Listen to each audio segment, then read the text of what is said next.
Logitech Extreme 3D Pro Joystick Review. The Logitech Extreme 3D Pro Joystick is very popular with gamers. It's available from retailers everywhere, and in the USA, the street price is just $30. It's especially good with flight simulator enthusiasts, and it's a good match for all of the major flight sims such as Microsoft's Flight Simulator X and Aces High from High-Tech Creations. It's been around for a long time, too. I've been using it with my 8 flight sim PCs in my flight simulation laboratory for more than 8 years, and I've purchased at least 20 of them in that time.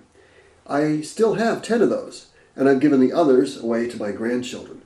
None of them have ever failed or worn out during that time. All of the buttons and levers and joystick axes, everything, still work on every one of those joysticks. Some of them have been subjected to very heavy use. However, I have observed some problems over the years. When they're brand new, control response is very smooth. Throttle, rudder, aileron, and elevator controls all work very well at first. As they get older, the response becomes less and less smooth. This is especially true of the twist or rudder control, which can jump all over the place unless you know how to correct the condition. With experience, I have learned that I can return one of these old joysticks to nearly perfect operation by exercising it smoothly but vigorously for 15 minutes or so. Just moving the main throttle handle, the throttle, and the joystick, etc., the twist rudder, all back and forth and around into all of the available extremes over and over again. I think the problem comes from oxidation of the electrical wipers and connectors, and this intense exercise tends to clean everything up again. After doing this, I generally get several months of improved performance. And when an old joystick just doesn't stay good for at least 2 or 3 months after this treatment, I replace it with a brand new one. And I give the old one away to somebody that doesn't mind going through that frequent rejuvenation. My grandkids don't seem to mind, and they're all happily using my hand-me-down joysticks, exercising them as necessary, as I showed you, for adequate performance. I should also report that I have traveled extensively with this joystick, dragging it to every continent except Africa and Antarctica on hundreds of airplane trips.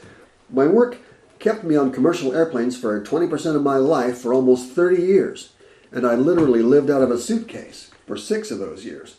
I always had one of these joysticks with me on these trips so that I could enjoy my flight simulation hobby during evenings and weekends on the road. Before I discovered this joystick, I destroyed one from another manufacturer as a direct result of this lifestyle and the rough handling to which my suitcase was subjected by airline baggage handlers. When I pack up a joystick for travel nowadays, I wrap it up carefully inside several layers of plastic bags. This system is rather bulky, but it has always worked well for me. I've heard others complain about poor build quality with this joystick, but I've never had any problems, and I've never even been tempted to return even one of these for a refund.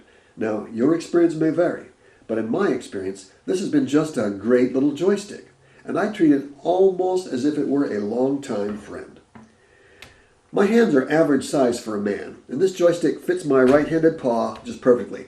A large ridge at the base of the main movable handle allows me to rest my hand in comfort, and a similar ridge provides a nice resting place for my thumb when it's not busily dancing among the 5 buttons and the hat switch that's always available and within easy reach.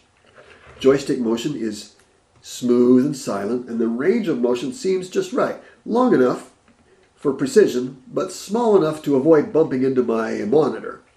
The base gives it a firm, solid stance on my desk, and 4 rubber feet prevent slipping. I do like the way this thing is put together, but the best feature is its physical layout, the layout of its 12 buttons. As it turns out, as I think about the functions I want to keep handy on my joystick, they always come in pairs. Flaps up and flaps down. Fire primary weapon and fire secondary weapon. Elevator, trim up and down. Rudder trim left and right. Internal view and external view, etc. They just come in pairs. And as I examine this joystick, it's easy to mentally compartmentalize its 12 buttons into 6 pairs corresponding with the kind of usage, because that I like because of the way they're physically laid out. And as a result, I find it easier to learn and remember button and command layout with this joystick than with others that might have the same number of buttons. I like to fly combat flight simulators, and some of these are very complex. They simulate all of the control surfaces and engine controls of a combat aircraft, and they also simulate offensive weapons and defensive countermeasures. The sheer number of commands offered by today's modern combat flight simulators can be overwhelming, and mastering them for competitive use online is best done with a correspondingly powerful, flexible, and logically arranged set of controls.